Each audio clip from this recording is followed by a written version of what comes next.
আসসালামু আলাইকুম। আল্লাহ তাআলার কাছে হাজার হাজার শুকরিয়া যে রব্বুল আলামিন আমাকে ও আপনাদেরকেও সুস্থতা রেখেছে।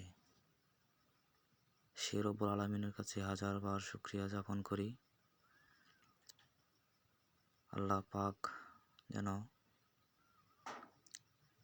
সুস্থতা রেখে কাজ করার তৌফিক দেয়। সে রব্বুল আলামিনের কাছে আরও একবার শুকরিয়া জ্ঞাপন করি যে রব্বুল আলামিন আপনাকে আমাকে সুস্থতা রেখেছেন, একে কাজ করার তৌফিক দিয়েছেন।